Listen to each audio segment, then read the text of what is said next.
Retomamos o julgamento da arguição de descumprimento de preceito fundamental número 347. Passo a palavra ao eminente ministro e vice-presidente Luiz Edson Fachin. Muito obrigado, senhor presidente, eminente ministro Luiz Roberto Barroso, a quem peço licença para subscrever as saudações que também na data de hoje estão sendo dirigidas a Vossa Excelência, que preside a primeira sessão de trabalho, digamos assim, com processos específicos desse Supremo Tribunal Federal. Também, da minha parte, almejo reiteradamente todo o sucesso na gestão de Vossa Excelência e não sem reiterar também que estaremos sempre apostos a colaborar e ajudar o pleno êxito que certamente se apresentará na gestão de Vossa Excelência. Cumprimento também a doutora Ana Borges, aqui pela Procuradoria-Geral da República, que se faz presente. Cumprimento os eminentes pares, o eminente ministro Carmen Lúcia, os eminentes ministros, os advogados e advogadas que acompanham essa sessão, de um modo especial, advogados e advogadas que registraram a presença para acompanhamento desta DPF 347, doutora Alessandra Lopes da Silva Pereira, pela Advocacia Geral da União, pela Defensoria Pública da União, doutor Gustavo Zorteia, pela Associação Direitos Humanos em Rede Conexa, o doutor Gabriel Sampaio, e também cumprimento o doutor Admar Borges, aqui presente. Senhor presidente, Vossa Excelência vem de proferir um importante voto nesta DPF 347, que, ao mesmo tempo que resgata o voto já elogiável a todos os títulos proferidos pelo eminente ministro Marco Aurélio, o voto que Vossa Excelência vem de proferir projeta ainda mais luzes na compreensão desse sensível e importante tema que, como bem pontuado, não diz respeito apenas à população interna do sistema penitenciário, que por si só, obviamente, já seria mais do que digno de tratamento, mas também da sociedade brasileira como um todo. Eu vou juntar, senhor presidente, uma declaração de voto na qual não apenas rememoro os pedidos iniciais do julgamento da cautelar, bem assim os elementos contidos no voto de Sua Excelência, o eminente ministro Marco Aurélio, que reconheceu, e a meu modo de ver corretamente, o prejuízo em relação à medida provisória 755 de 2016. E no mérito, Sua Excelência julgou parcialmente procedente, acolhendo os pedidos contidos nas letras B, C e G e indeferiu os pedidos contidos consoante a inicial nas letras D, E, F, H, E, I e deu acolhimento parcial em relação às letras B, C e G que acabo de mencionar, tendo indeferido em relação ao pedido contido na letra C da inicial o encaminhamento do plano a esse Supremo Tribunal Federal e a previsão de recurso. Rememoro esses aspectos para evidenciar que Vossa Excelência, com o voto que traz à colação hoje, dá um passo mais largo nesta matéria e, por isso, pedindo toda a vênia ao eminente ministro já aposentado, o ministro Marco Aurélio, aqui sempre lembrado, também entendo ser o caso de acolhimento em maior medida dos pedidos deduzidos na inicial. Por isso, senhor presidente, adianto nesse ponto que, quanto ao mérito, estou de acordo com a solução que Vossa Excelência vem de trazer à colação. Peço apenas licença para algumas reflexões, eis que também tenho aqui, sob minha relatoria, processo que trata de omissão estrutural, especialmente a DPF 635. E creio que esta DPF 347, não mais inédita, mas certamente em termos de processo estrutural, creio que inaugurou um novo momento no âmbito desse Supremo Tribunal Federal e creio que também permitiu que começássemos a palmilhar esses caminhos para construir soluções diante desses litígios estruturais, onde ocupa um lugar, obviamente, proeminente a declaração do estado de coisas inconstitucional. Farei essas observações e, em seguida, até homenageando a referência que aqui foi feita de julgamentos anteriores de habeas corpus, quero fazer referência a um habeas corpus especificamente da minha relatoria em relação ao complexo do Curado em Pernambuco. Mas antes de chegar lá, me permito dizer, senhor presidente, que são 3 os apontamentos que pretendo fazer. O primeiro diz respeito à configuração de um estado de coisa inconstitucional, o segundo à forma de solução de um problema estrutural e o terceiro a quem compete a fiscalização e o monitoramento da solução. Começo pela configuração do estado de coisas inconstitucional. Logo após a decisão cautelar que tomamos nesta arguição de descumprimento do preceito fundamental 347, a doutrina apontou alguns problemas em relação à falta de nitidez dos parâmetros normativos desse novo instituto. Por exemplo, e cito autores que merecem nosso respeito, Breno Magalhães apontou que critérios amplos e ambíguos lançariam dúvidas sobre a legitimidade da intervenção do Poder Judiciário. Já processualistas como Edilson Vitorelli e Sérgio Cruz Arenhart, este eminente professor da Faculdade de Direito da Centenária Universidade Federal do Paraná, demonstram ceticismo em relação à capacidade institucional desse tribunal encaminhar ou conseguir encaminhar soluções estruturais. Reconheço o valor dessas críticas e, por isso mesmo, procurei defender nos votos que já proferi na DPF 635 de minha relatoria, que a configuração de um estado de coisa inconstitucional exige 3 elementos fundamentalmente. Primeiro, um quadro de violações sistemáticas de direitos humanos. Segundo, uma omissão estrutural que envolva os 3 poderes ou diversos entes da federação. E terceiro, a necessidade de uma solução complexa que necessariamente compreenda a atuação dos 3 poderes.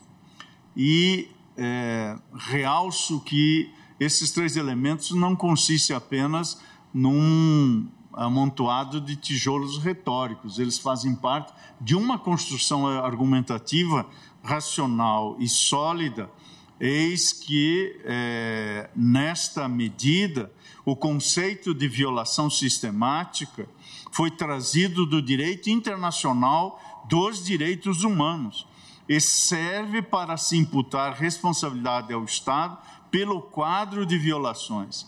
Ainda que em boa parte dos casos as violações sejam de alguma forma imputáveis aos Estados, nem sempre o são. Omissão estrutural, por sua vez, não se confunde com falhas estruturais. É preciso aqui fazer uma separação entre a capacidade única do Supremo Tribunal Federal de comatar a omissão constitucional e a atuação dos demais magistrados, que podem, aliás, devem, utilizar técnicas de julgamento estruturais para solucionar as falhas de políticas públicas.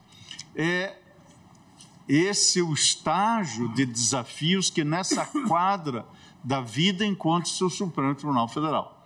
Não mais apenas de dar conta de respostas aos chamados direitos subjetivos fundamentais, mas também a face objetiva desses direitos fundamentais que inequivocamente dialogam com as políticas públicas. Finalmente, também acentuo aqui, não se deve retirar do Congresso Nacional a primazia que possui para encaminhar soluções normativas, administrativas e orçamentárias, porque a sua intervenção, a intervenção do Parlamento, sempre carrega o potencial de resolver os diferentes conflitos sociais. Por isso, a intervenção desse tribunal deve ser utilizada apenas quando a ausência de nitidez sobre as competências constitucionais está presente, quer porque as atribuições dos poderes se confundem, quer porque aquelas dos entes da federação assim o demonstram. Em casos tais, tomando de empréstimo que a literatura constitucional da teoria do processo político construiu, verificamos uma verdadeira e completa disfuncionalidade do processo político, vale dizer, do processo institucional. Isto significa que a primeira forma de se encaminhar as diferenças políticas fica completamente paralisada. A atuação parlamentar desse tipo de injunção se justifica, portanto, pela prevalência dos direitos fundamentais nessa ordem constitucional. Faço essa breve menção a esses três requisitos, assim contextualizados, para subscrever a percepção de que, na presente hipótese, eles estão mais do que suficientemente presentes e demonstrados. O Estado brasileiro vem sistematicamente, por ações e omissões, condenado nos organismos internacionais, vem sendo condenado pela situação absolutamente inadequada de seu sistema carcerário. Apenas para ficar no caso mais célebre, a Corte Interamericana de Direitos Humanos concedeu medidas provisórias no caso assunto do complexo penitenciário de Curado, reconhecendo como preocupante a situação dos direitos de todas as pessoas presas naquela unidade prisional. Os casos na comissão são também numerosos e retratam o cenário verdadeiramente dantesco de presídios como de Urso Branco em Rondônia.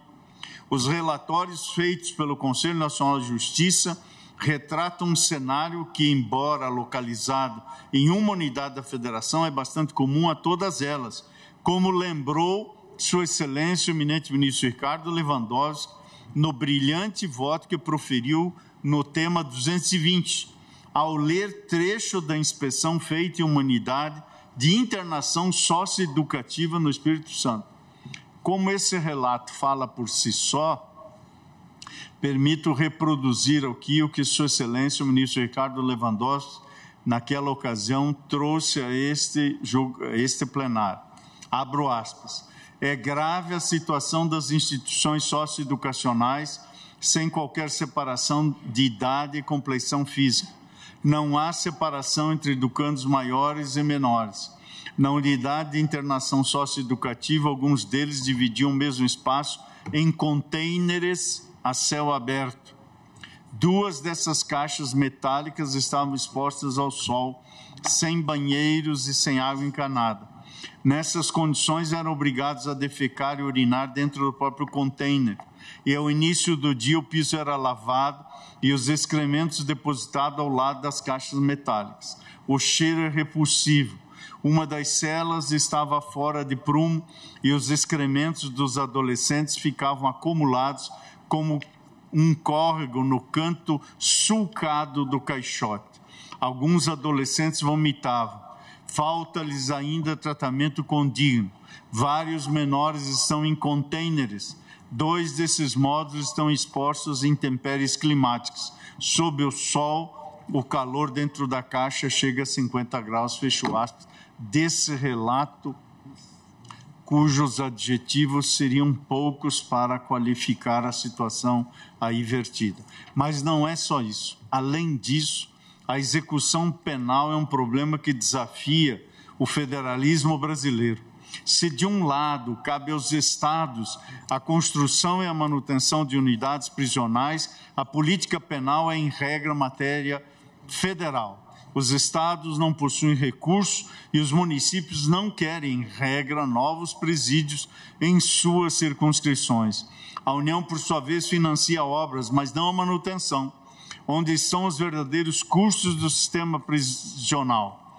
Sem perspectiva de solução, juízes são obrigados a estabelecer cotas e limites de internação, quando a não simplesmente interditar unidades prisionais. O julgamento do tema 220 atesta, de um lado, a criatividade com que temos lidado com esse problema e de outros seus limites. Para usar uma expressão que está um pouco pedestre, mas é exatamente isso, não há solução fácil para um problema tão complexo. Sem embargo, desta afirmação, somente quando todas as instâncias de todas as unidades federativas conseguirem organizar suas competências, é que a solução pode começar a ser construída. Por isso, trata-se, no presente caso, de um verdadeiro estado de coisa inconstitucional. Em situações como essa, o envio do plano a esse Supremo Tribunal Federal é condição indispensável para que o estado de coisa inconstitucional seja efetivamente superado. A ordem para que o plano seja encaminhado a esse tribunal não transmuda sua autoria, nem exige que esta Corte se torne especialista na matéria. O caminho não é o de chancelar as minudentes opções realizadas pelo Executivo, mas é o de ouvidos especialistas no tema, reconhecer que o plano tem potencial de superar o estado de coisa inconstitucional. Para isso, esse tribunal pode adotar o modelo que já foi utilizado em outra ação, que também aplicou a figura do estado de coisa inconstitucional no âmbito da atuação das Forças de Segurança do Estado do Rio de Janeiro, a DPF 635. Nesta, determinou-se que o plano a ser desenvolvido pelo Estado do Rio de Janeiro fosse submetido à avaliação desse Supremo Tribunal Federal após parecer elaborado pelo Conselho Nacional de Justiça e ouvido uma gama ampla de atores institucionais. Ainda está pendente de deliberação, naquele caso, pelo tribunal do plano apresentado pelo Estado do Rio de Janeiro.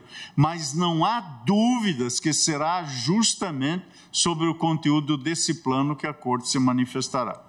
E assim, por o que venho de mencionar, senhor presidente, o mais que consta dessa declaração de voto, e também pelo que já votei na DPF 635, me encaminho no acolhimento dos pedidos nos moldes propostos por Vossa Excelência, senhor presidente. Por isso, entendo que, nesta medida, pedindo vênia ao eminente ministro relator originário, mas também dou este passo mais ampliado para acolhimento dos pedidos nos termos propostos pelo eminente ministro Luiz Roberto Barroso, julgando, por consequência, também parcialmente procedente a DPF. Por derradeiro, senhor presidente e eminentes pares, refiro-me a um habeas corpus especificamente, que é apenas a guisa de informação, não são todos os que aqui foram mencionados, mas creio que esse vale a pena a referência, que é o habeas corpus 208.337 de Pernambuco. Aqui foi um pedido formulado pela Defensoria Pública do Estado de Pernambuco de extensão dos efeitos de medida liminar que esse relator houvera concedido a todas as pessoas presas ou que estiverem presas no complexo penitenciário do Curado, para que seja reconhecido o direito à aplicação do cômputo em dobro da pena antijurídica cumprida nas unidades prisionais integrantes do complexo, reafirmando a obrigatoriedade e vinculação da resolução da Corte Interamericana de Direitos Humanos, observada a necessidade de avaliação criminológica prévia aos casos pertinentes. Nesse habeas corpus, na linha do que vem de ser dito antes do nosso intervalo pelo eminente ministro Cristiano Zanin, também rememorei que esse tribunal, quando julgou a cautelar na DPF 635, reconheceu que as decisões da Corte Interamericana de Direitos Humanos são obrigatórias e vinculantes para o Estado brasileiro, em razão dos artigos 62.1 e 68.1 do Pacto de São José da Costa Rica, ratificado em 25 de setembro de 1992 e promulgado pelo Decreto 678, também daquele ano, além do Decreto 4463, de 8 de novembro de 2002.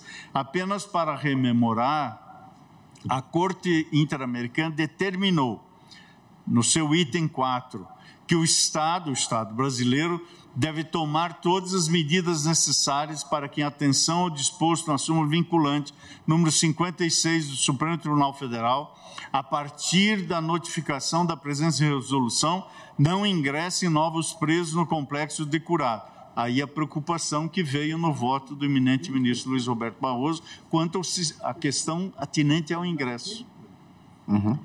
E nem se efetuem translados dos que estejam ali alojados para outros estabelecimentos penais por disposição administrativa. E aí prossegue trazendo regras, inclusive, a respeito do cômputo duplo, ou seja, em relação aos dias que tenha permanecido privado de liberdade naquele complexo. Ainda ali se estabeleceu, já no item 5º daquela deliberação, que o Estado deve adotar as medidas necessárias para o mesmo cômputo ser aplicado para aqueles que tenham deixado o complexo de Curado em tudo o que se refere ao cálculo do tempo que nele tenham permanecido. E aí prossegue essas diversas circunstâncias que, neste habeas corpus decidido em 19 de dezembro de 2022, nos levou a conceder a contagem em dobro do período que estiveram no complexo do Curado, caso não tenham sido acusados, isso é importante, caso não tenham sido acusadas ou condenadas por crimes contra a vida, contra a integridade física ou sexuais, ainda que se trate de delito hediondo ou equiparado. E, portanto, há aqui uma ressalva relevante que neste habeas corpus também foi feita. Eu trago apenas esta menção à colação, sem descurar dos outros temas relevantes, que diz respeito também ao reconhecimento do valor constitutivo da ressocialização da leitura e do acesso necessário e imprescindível a que isso se efetive. Com essas palavras, senhor presidente, mais uma vez cumprimentando Vossa Excelência, que na estreia da presidência traz à tona, por escolha justa e acertada, um tema de amplo interesse e a exigir desse tribunal um olhar diferenciado. Acompanho Vossa Excelência. Ministro Fachin, permite? Pois não, ministro Alexandre. Só, claro, duas observações, presidente. Anteriores, eu não quis atrapalhar a conclusão do voto do eminente ministro Fachin. Presidente, talvez fosse interessante também nós colocarmos como a sugestão, a análise do plano pela União, a questão que o eminente ministro Fachin tocou do custeio. E digo isso porque, quando fui ministro da Justiça, o Supremo Tribunal Federal tinha acabado, e várias vezes conversei com a ministra Carmen Lúcia, que era a presidente do Supremo Tribunal Federal, o Supremo Tribunal Federal tinha acabado de decidir a cautelar e determinado o descontingenciamento do fundo penitenciário no DEPEN. E nós tínhamos lá 2,4 bilhões. E, a partir disso, até para acelerar a tramitação, eu solicitei ao presidente da República que editou uma medida provisória permitindo a transferência fundo a fundo, para acelerarmos a construção de novas unidades. E 11 estados depois devolveram o dinheiro e explicaram por quê. E os governadores vieram e disseram: nós não temos dinheiro para o custeio, nós não temos dinheiro para a contratação de pessoal e para as despesas ordinárias, e o fundo só permite a construção.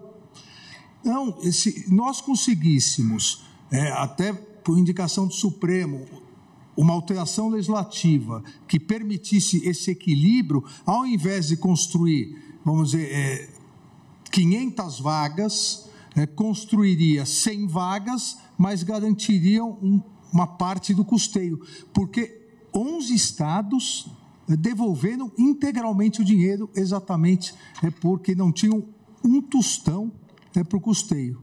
Então, essa me parece uma questão importante para que, na prática, nós consigamos... Muito. Onde é que o fundo penitenciário, portanto, só pode ser utilizado para a construção predial, Exato. imóvel. Exato.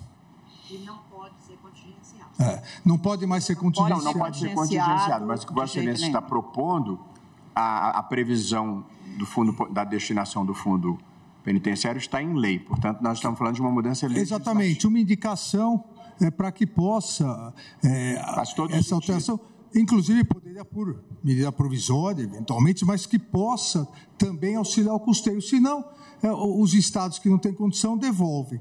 Uma segunda rápida observação. Ministro nesse ponto ainda, é que o custeio é uma despesa permanente, não é? Sim, mas auxiliaria pelo menos durante 1 ano, 2 anos. O mesmo período que Vossa Excelência, por exemplo, propôs para fazer o plano. Para os planos serem feitos, o fundo poderia ser usado para isso. Com detalhe, precisa de ser, como o presidente está propondo, que tudo seja motivado, por exemplo, o juiz, na hora que vai manter ou justificar, que seja motivado, porque senão o Estado não aplica nisso e aplica em outras coisas, que era a razão pela qual o fundo só pode ser aplicado na criação das vagas. Tem que ser vinculado. Tem que ser vinculado e objetivamente controlado. É uma recomendação de proposição legislativa ou medida provisória que permita essa utilização do fundo. Me parece pertinente. Alguém tem objeção a essa ideia? Eu gostaria, se permite, não objeção, ao contrário, é relevante a consideração. Não participo do julgamento, mas na tentativa de trazer uma contribuição. O ministro Alexandre tocou num ponto importante, a partir de um apontamento do ministro Luiz Edson Fachin, e ao iniciar-se essa construção, me veio a preocupação, porque a partir da determinação do Supremo Tribunal Federal de não contingenciamento dos recursos do fundo, isso foi feito, e foi um momento muito importante para avançar na questão de uma mudança, ou início de uma mudança de paradigma de uma realidade caótica em relação ao sistema penitenciário. Não tenho os dados aqui, não consegui rapidamente pesquisar, mas quando estive no Ministério da Justiça, nós, de certa forma, participamos desse avanço de encaminhamento de recursos, mas já havia uma preocupação por parte do DEPEN de uma redução significativa nos anos subsequentes dos recursos do fundo. Então, há uma preocupação efetiva de que o fundo ele tenha, a partir das dotações orçamentárias, das leis orçamentárias da União, um aporte efetivo de recursos. Porque não adianta o Supremo dizer do não contingenciamento se não tem recursos. Se vai acabar o fundo. Se vai acabar o fundo. Então, nós possivelmente estejamos experimentando uma realidade hoje cuja preocupação, se antes era o contingenciamento, hoje passa a ser o abastecimento do fundo. Estou falando aqui sem ter os dados, estou relatando uma preocupação que nós tínhamos naquele momento. E a partir da consideração específica de manutenção dos recursos, eu fui rapidamente aqui na lei, a lei complementar número 79, o artigo 3º, fala, o inciso 1, diz o caput, os recursos do FUNPEN serão aplicados em, inciso 1, construção, reforma, ampliação, aprimoramento. O inciso 3, aliás, o inciso 2, diz manutenção dos serviços e realização de investimentos penitenciários, inclusive em informação. Eu não fiz uma leitura detida nesse momento de todo o dispositivo e não sei também qual tem sido a interpretação dada pela administração pública ao que compreende essa manutenção dos serviços. Se isso inclui simplesmente uma manutenção ordinária de limpeza ou recursos públicos para pagamento de funcionários, para uma melhoria de serviços.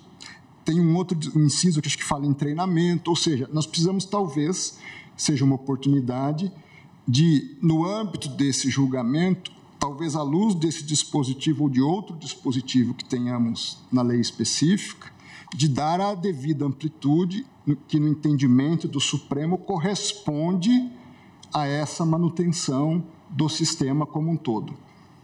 É isso, senhor presidente. Agradeço. Muito obrigado, ministro André. Como voto o ministro Luiz Fux. Presidente, eu ia só encerrar a segunda observação que foi levantada pelo ministro Fachin, que é muito importante, e isso vale a pena depois conversas com o Congresso também, a questão da execução penal por Estado, a delegação, e eu em 2015, ainda como secretário de Segurança Pública, encaminhei um anteprojeto que foi um projeto de lei complementar e ainda tramita, ou já foi arquivado, da delegação de pontos específicos, nos termos do parágrafo único do artigo 22, de pontos específicos de execução penal que a União, o Congresso, delegasse para os estados, porque a realidade do estado do Acre não é a mesma do Paraná, que não é a mesma de São Paulo. Isso seria um avanço muito grande também. Eventualmente, após a finalização do julgamento e durante a elaboração do plano com a União, nós podemos também chegar com essa ideia, porque isso mudaria muito em alguns locais a facilidade local de uma legislação de pontos específicos mais ágil. Obrigado, presidente. Obrigado, ministro Fachin. Obrigado a Vossa Excelência. Como voto o ministro Luiz Fux. Senhor presidente, a Corte, ilustre representante do Ministério Público, gostaria, primeiramente, de saudar a Vossa Excelência por essa sua primeira plenária e dizer a Vossa Excelência que Vossa Excelência ainda não iniciou a sua gestão, mas eu já gostei, de sorte que essa é uma realidade. Queria saudar também a doutora Ana Borges, vice-procuradora-geral da República, e a semelhança da nossa naturalidade. Nós dois somos do Rio de Janeiro e nós dois somos cidadãos amazonenses. Então, é um prazer muito grande tê-la aqui também. Senhor presidente, de início, muito se criticou esse julgamento do Supremo Tribunal Federal no sentido de que não haveria expertise da Suprema Corte para tratar de um tema que é de cunho nacional, que exigiria a atuação da União, dos Estados, das unidades da Federação. Mas a realidade é que muitas vezes cita-se a Suprema Corte americana, a Corte alemã, mas em verdade pouco se conhece das grandes cortes constitucionais do mundo, como são a Corte da Colômbia e a Corte da África do Sul. Com relação à teoria do estado de coisas inconstitucional, esse é um instrumento genuíno, oriundo da Corte Constitucional da Colômbia, e que lá mesmo houve uma oposição a que o judiciário pudesse se dedicar a essa tarefa por falta de capacidade institucional.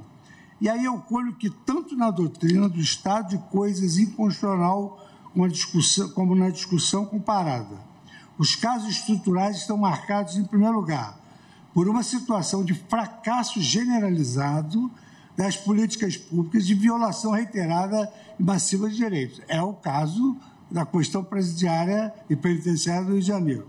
Um bloqueio do processo político-constitucional que parece imune aos mecanismos de ajustes convencionais das políticas públicas. Então, a Constituição Federal estabelece que todo preso tem de ser tratado com dignidade e boa-fé, preservando a sua integridade moral e física, nada se faz. Ainda eu colho de um grande doutrinador sobre o estado de coisas constitucional, o professor César Rodrigues Garavito, e a professora Diana Rodrigues Franco, que nesse contexto o estudo mostrou que as cortes podem ser uma instância adequada para desbloquear os processos de políticas públicas dos quais depende a realização de direitos sociais.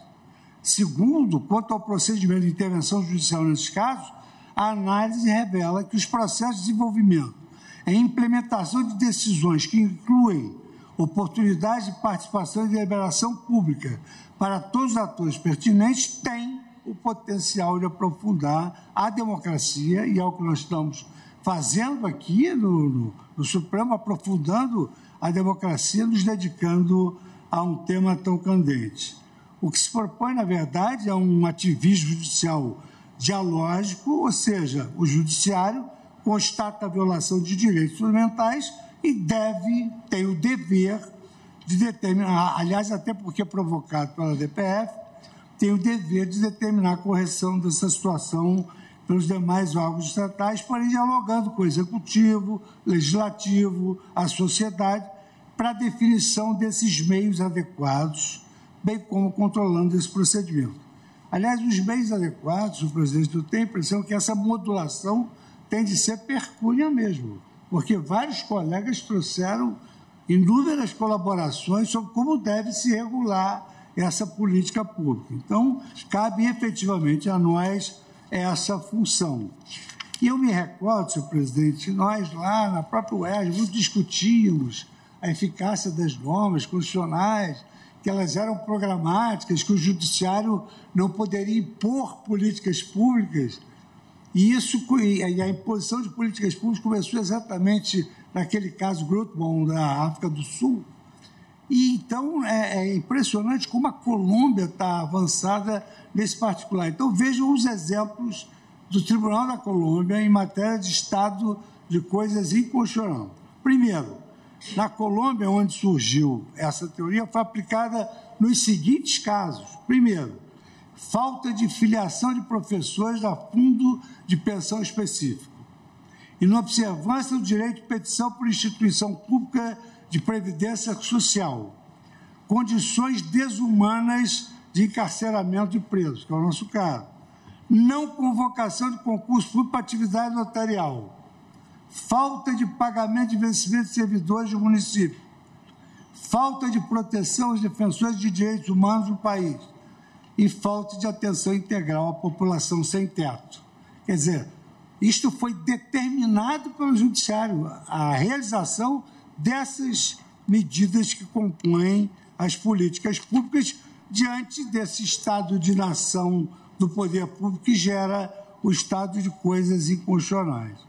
Então, senhor presidente, como eu entendo que essa proposição há de ser percúria, que cada colega trouxe aqui uma colaboração, eu queria, em primeiro lugar, efetivamente corroborar dessa necessidade de criação de várias execuções. Eu vivi esse problema no Rio de Janeiro, uma vara de execuções para cuidar de tudo. Em segundo lugar, a proposição de Sua Excelência, a ministra Carmen Lúcia, com relação às alas, em razão de gênero, em razão da natureza do delito, para misturar pequenos furtos com tráfico de drogas, com homicidas. E aqui também, senhor presidente, eu peço todas as vênias, mas a compensação punitiva que foi, digamos assim, imposta pela Corte Interamericana nesse complexo penitenciário de Curado, vale para aquele lugar. Mas, na verdade, a compensação punitiva por privação de liberdade em situação mais gravosa, reduzindo o tempo da pena, e a gestão da lotação prisional com antecipação de saída, na verdade, no meu modo de ver, com a devida vênia, cria uma singular abolício crimes. Acho que isso, efetivamente, no meu modo de ver, não é uma boa política criminal diante de tantas virtudes que tem essa nossa solução em relação ao estado de coisa constitucional. De sorte que eu acompanho Vossa Excelência com esses adminículos aqui, em que nós vamos juntar as posições que foram trazidas pelos eminentes pares. Voto com Vossa Excelência, evidentemente, procedência parcial, mas com a introdução de todas essas modulações percúria que foram trazidas aqui. Muito obrigado, ministro Luiz Fux. E veja, esses pontos, eles são obter dicta para cogitação na elaboração do plano que voltará a esse plenário para homologação, de modo que, possivelmente, essa questão vai ser revisitada se vier a ser incluída no plano, porque essa não é uma parte vinculante do voto, mas apenas um obter dicta. Aliás, presidente... Estava olhando para lá, o ministro Cássio disse, o ministro Cássio foi embora, porque rodou. Senhor presidente, só porque eu me lembrei agora, já passei por lá, eu recomendaria que no CNJ isso passasse pelo plenário do CNJ e não por um órgão só. Acho que é importante passar pelo plenário do CNJ. Vossa Excelência depois vai aferir que isso é importante. Muito obrigado. Convido agora a ministro Dias Toffoli, que nos acompanha por videoconferência. Boa noite, ministro Toffoli, que está em outro fuso, acordado até tarde, acompanhando o julgamento. E Vossa Excelência tem a palavra. Boa noite, querido presidente, ministro Luiz Roberto Barroso, renovando os cumprimentos da Vossa Excelência e, na pessoa de Vossa Excelência, cumprimentando a todos. Muito rapidamente, subscrevo o voto por Vossa Excelência proferido em toda a sua amplitude. É assim como voto. Muito obrigado, ministro Dias Toffoli. Como vota a ministra Carmen Lúcia? Senhor presidente, cumprimentando mais uma vez Vossa Excelência, ou reiterando os cumprimentos. Também, eu omiti no início, peço desculpas, que eu queria cumprimentar também o vice-presidente, que pela primeira vez comparece no plenário nesta condição, o ministro Edson Fachin. E, portanto, reiterando cumprimentar a todos, presidente, eu já fiz observações que levam, tenho certeza, Vossa Excelência a saber que estou acompanhando. Eu queria aqui dizer, primeiro, eu faria a juntada de um voto escrito.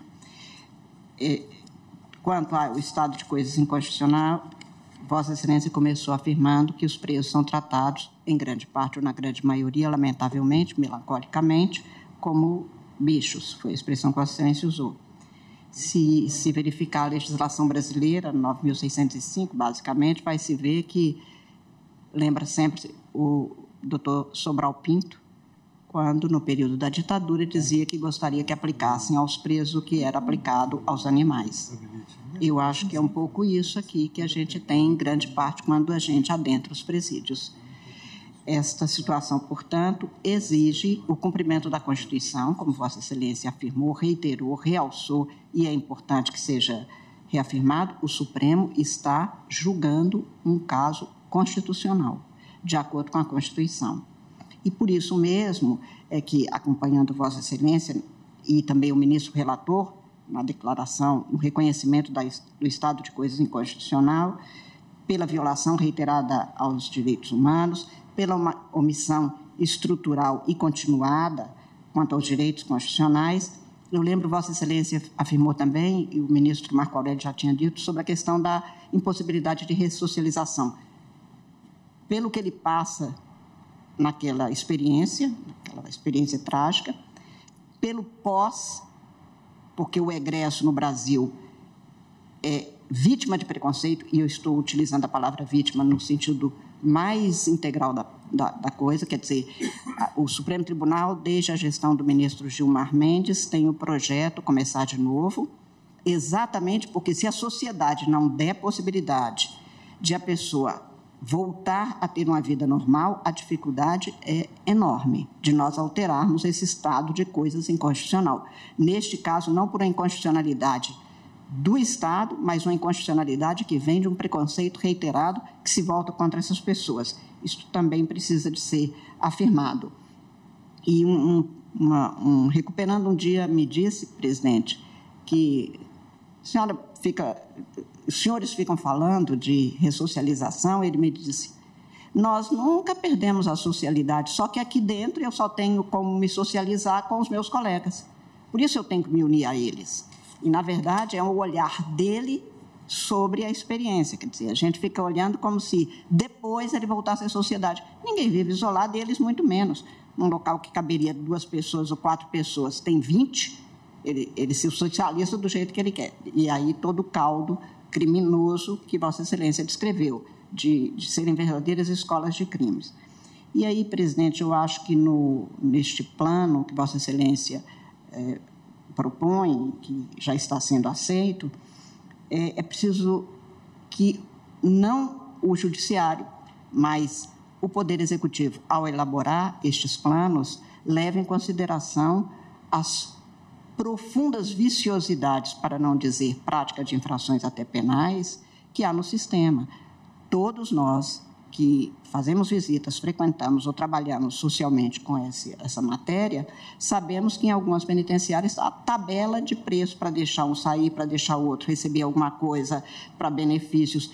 Isto é tudo ao lado, mas constante e noticia-se o tempo todo. Então, eu acho que o Conselho Nacional de Justiça também poderia fazer era obrigar o cumprimento da lei de execução penal. O juiz tem que ir ao presídio. Se ele não ouve o preso, é impossível imaginar que só a audiência de custódia é suficiente para que ele possa denunciar o que aconteceu no momento da prisão. E depois? E o que ele passa lá dentro? E quando a gente visita, presidente, e Vossa Excelência haverá de ver isso, às vezes os presos nos entregam a sorrelfa, um pouco sorrateiramente, algum bilhete, alguma coisa, denunciando coisas pelas quais eles passam, e eles têm medo e não têm com quem falar e denunciar. Por outro lado, eu reconheço que também os agentes penitenciários passam por coisas que não têm com quem reclamar. Então, essa viciosidade não acaba nunca. O ministro Alexandre talvez tenha essa experiência de saber. É grave para o agente penitenciário, para o diretor, é gravíssimo para o preso. E isto é um sistema verdadeiramente de corrupção ali dentro. Nós sabemos por que uns têm um privilégio, inclusive no banho de sol, e o outro não. Por que recebe alguma coisa, por que recebe a visita. E nada disso. E eu fiquei pasma, presidente. Olha que atualmente, para alguém me deixar pasma, não é fácil. Porque o que a gente tem visto neste mundo, algumas prisões, Vossa Excelência talvez já tenha tido notícia, fazem a identificação para separar os presos por facção criminosa a que eles pertencem. E há um projeto de lei, não sei se ainda está em curso, estou aqui, mas posso passar para Vossa Excelência, que essa lei dispõe sobre a proibição de classificação e separação dos condenados e internados nos estabelecimentos prisionais do país em desconformidades aos critérios legais atualmente previstos na Lei 7.210. O artigo 84 da Lei de Execução Penal passa a vigorar acrescido o seguinte parágrafo.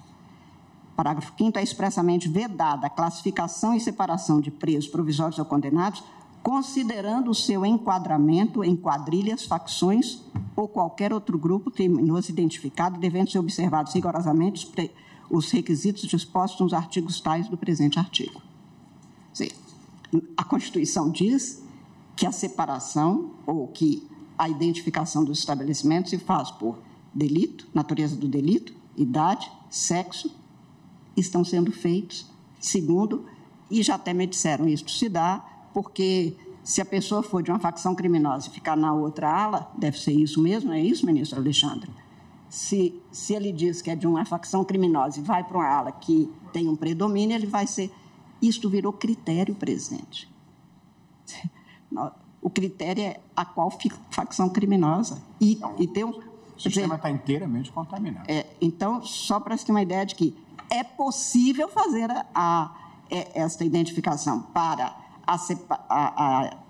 o encaminhamento pelo critério constitucional e não por estes. Sem deixar de levar em consideração, é óbvio, que há facções criminosas atuando nos presídios. E disso se dá notícia. Então, por tudo isso, eu acho que Vossa Excelência determinar no voto que nós estamos seguindo que haja agora a identificação nos critérios constitucionais, se não, até pelo déficit de vagas, se não vai resolver, mas é preciso separar cada vez mais segundo esses critérios, que são os critérios racionais e que são possíveis de serem feitos, pelo menos em grande parte, e eu digo em relação a mulheres e aos menores e adolescentes, eu não tenho dúvida que é imprescindível.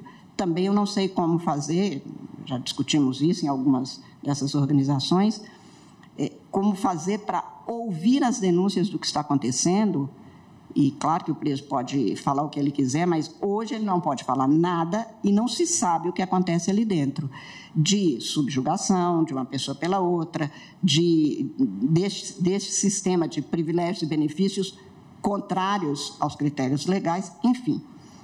Acho que estes dados precisam de ser considerados nesse plano, e fica aqui também como obterdicto da minha parte.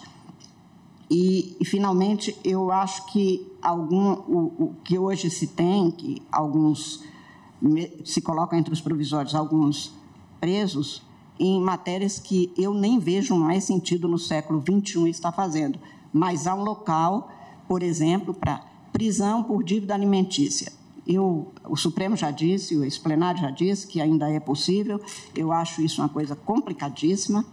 ainda que seja por pouco tempo, é o corpo da pessoa pagando por uma dívida financeira, mas essas pessoas também estão sendo colocadas nos mesmos locais em que estão presos por crimes, porque essa é uma prisão civil, a única que ficou, que o Supremo ainda disse que valia. Eu, particularmente, tenho dúvidas até sobre isso, mas, enfim. E também é preciso que se atente a isso, porque parentes ou próprios policiais que são presos, que não são colocados, às vezes são colocados juntos. Quer dizer, eu imagino que no plano, ainda que seja considerado, é bom que a gente recomende, pelo menos, que esses dados não deixem de ser anotados e levados em consideração. Mas o que eu acho que o Conselho Nacional de Justiça pode, e talvez Vossa Excelência não precise de jeito nenhum de voto para isso, como presidente, é determinar que os juízes visitem os locais. Quer dizer, um juiz decreta uma prisão, e eu já fui em algumas prisões em que o diretor fala, tem 3 anos que não vem um juiz aqui visitar, sendo que é uma obrigação disso acontecer, e aí realmente nós não temos o quadro real, nós temos um quadro de números e estatístico, algoritmo não substitui o olho humano. E isso é da maior importância. Eu acho que isso é uma obrigação legal, claro que nós não teríamos nem como colocar no voto, que é para o juiz cumprir a lei mesmo, mas eu acho que, como presidente do Conselho Nacional de Justiça, Vossa Excelência bem fará em exigir e ter um controle sobre este cumprimento. No próprio Departamento Penitenciário, no DEPEN, há a possibilidade desse controle ser feito através do que os tribunais podem apresentar para o Conselho.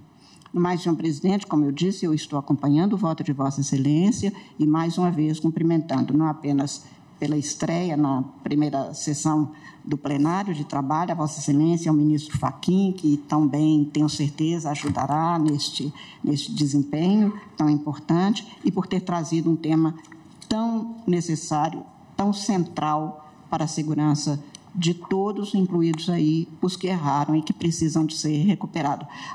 O mote, presidente, da APAC é nenhum ser humano, nenhum erro é maior do que o ser humano.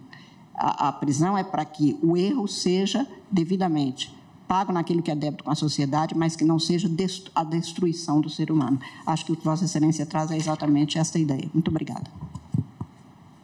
Muito obrigado, ministra Carmen Lúcia. O ministro Gilmar Mendes não está conseguindo entrar por videoconferência, de modo que eu vou suspender o julgamento para que Sua Excelência possa pronunciar o seu voto amanhã, possivelmente ao início da sessão, ou tão logo consiga a conexão. Eu cumprimento aqui uma vez mais os advogados que estiveram na tribuna, a doutora Alessandra Lopes da Silva Pereira, doutor Gustavo Zorteia, doutor Gabriel de Carvalho Sampaio, doutor Ademar Borges, que também atuou no caso, e, na verdade, proclamo o resultado parcial, em que o pedido foi julgado parcialmente procedente nos termos do voto do relator. E amanhã leio com mais vagar, após o voto do ministro Gilmar, o dispositivo e a tese. A tese, eu vou ler a tese apenas para ficar remarcada, e não todo o dispositivo, que amanhã nós organizamos com calma. A boa parte das sugestões que foram feitas e que vão ser incorporadas ao voto, na verdade, não afetam o dispositivo, mas sim o corpo do voto, porque se relaciona a recomendações para consideração de inclusão no plano. Portanto, não tem uma natureza vinculante. Talvez no voto só a questão das varas de execução penal, porque isso não seria uma recomendação para lá, já seria aqui a ampliação do número de varas de execução penal proporcional às varas criminais, porque aí já seria no dispositivo do voto.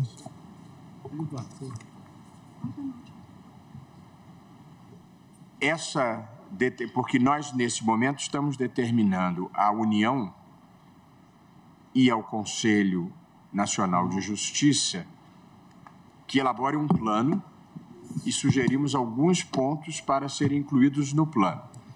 Então, Vossa Excelência, e a ordem de criação de varas de execução seria dada, se for uma ordem, seria dada aos tribunais. Mas o que Vossa Excelência sugere é que nós determinemos a inclusão no plano dessa determinação, é isso? Não, é que nós já, essa foi a minha ideia inicial, que nós já decidamos a necessidade da criação e instalação de mais varas de execuções penais proporcionais ao número de varas criminais. E depois, a partir dessa decisão, a comunicação ao CNJ, o CNJ que vai analisar essa proporcionalidade, mas já como decisão. O destinatário dessa ordem, então, seriam os tribunais de justiça, é isso? Exatamente. Mas nos termos regulamentados pelo CNJ, porque nós não temos ainda a proporção, né? Eu vou só amadurecer exatamente como formular isso e amanhã nós voltamos até porque talvez seja o caso de recomendar que o CNJ faça isso, porque o CNJ é que vai ter os números de quantos tribunais, quantos presos em cada local, em que condições, quantas varas. Então, talvez recomendar que o CNJ... Facilita um pouco, porque o destinatário da nossa decisão, um deles nós estamos dando determinações para a União e para o CNJ, nesse primeiro momento.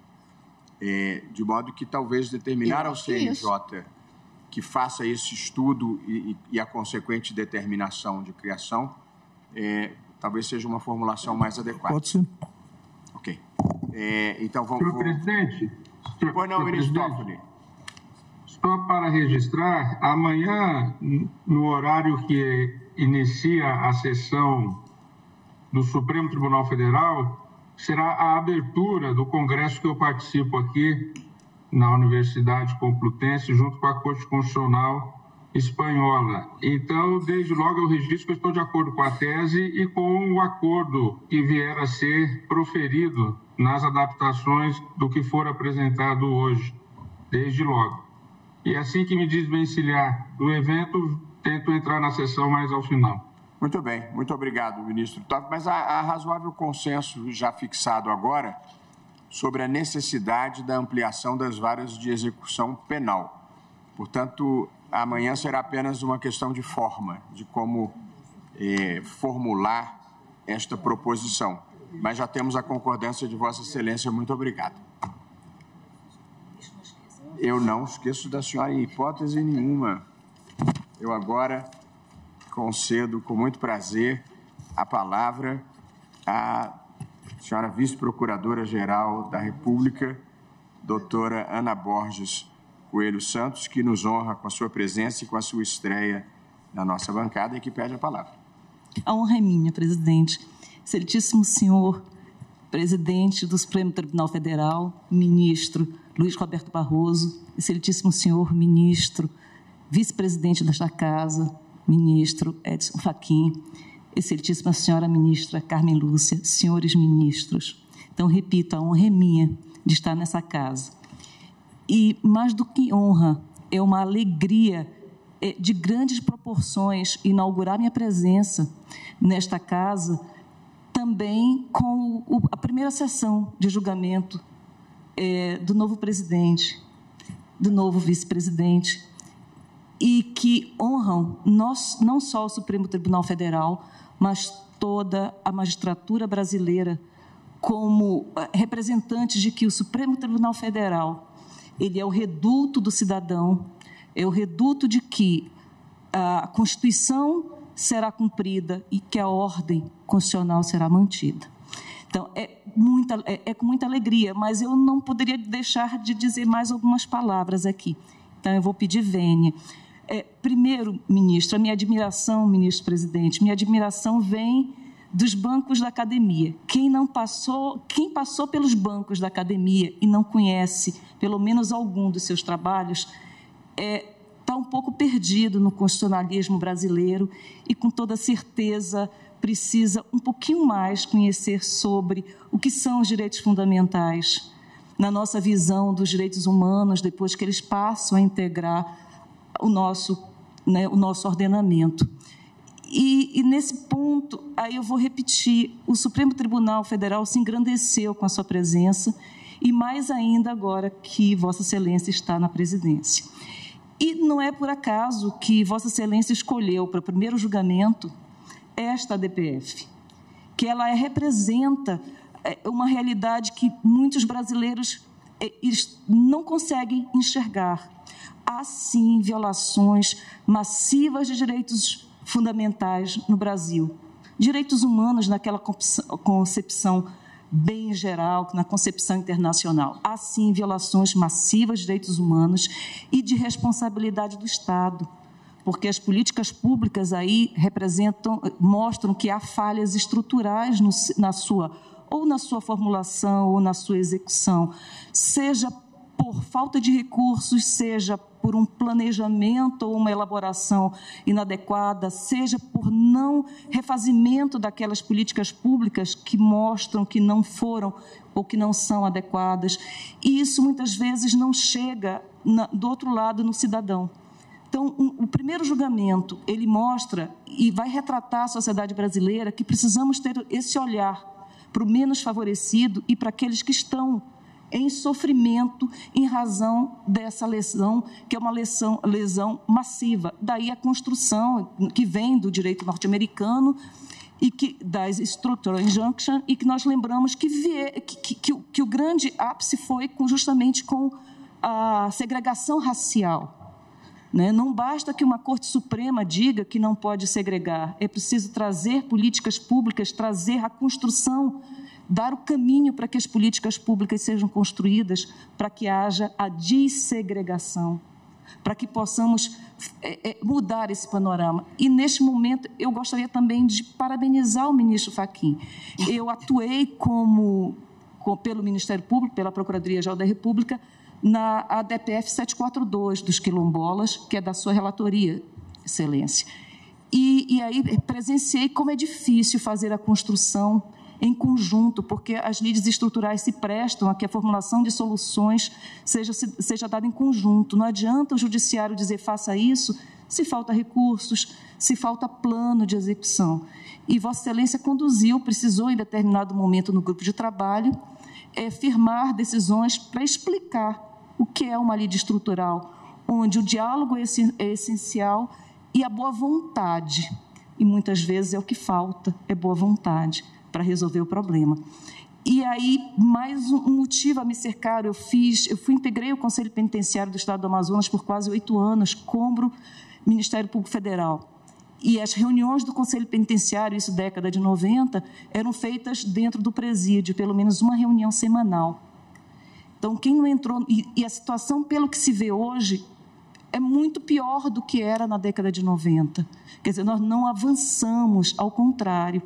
Mas quem nunca entrou num presídio, quem nunca assistiu sequer uma notícia, não tem noção do que é um presídio, por melhor que seja a condição em que ele se encontre. Eu tenho ouvido, que eu integro o Conselho Nacional de Direitos Humanos, relatos tenebrosos da situação, das escutas feitas, das missões, do que acontece nos presídios brasileiros. Então, vou repetir, presidente, receba meu parabéns, senhor vice-presidente, receba igualmente. Essa corte toda está de parabéns pela presidência, vice-presidência. E, mais do que desejar sucesso, Ministério Público, eu, como Ministério Público, desejo esse sucesso, tenho certeza que ele acontecerá, e estamos aqui para realmente tentar construir cada vez mais uma sociedade melhor dentro do que a nossa Constituição, a nossa Carta Esperança de 88 trouxe, que estamos na semana de comemoração. Parabéns, presidente. Parabéns. Muitíssimo grato, doutora Ana Borges, agradeço em meu nome e em nome do ministro Luiz Edson Fachin as palavras gentis e as pertinentes observações de Vossa Excelência sobre a delicadeza e a relevância desse caso que estamos julgando e a importância dessa interlocução com a sociedade, porque essa é uma mobilização que exige uma participação mais ampla e não apenas uma ordem judicial. São 17h59. Não creio que o ministro Alexandre de Moraes conseguisse fazer o relatório e voto do caso seguinte nesse minuto que nos resta. 2 minutos dá. De modo que, agradecendo a presença de todos, agradecendo de coração a acolhida e o privilégio, eu diria, da convivência com todos, declaro encerrada a sessão.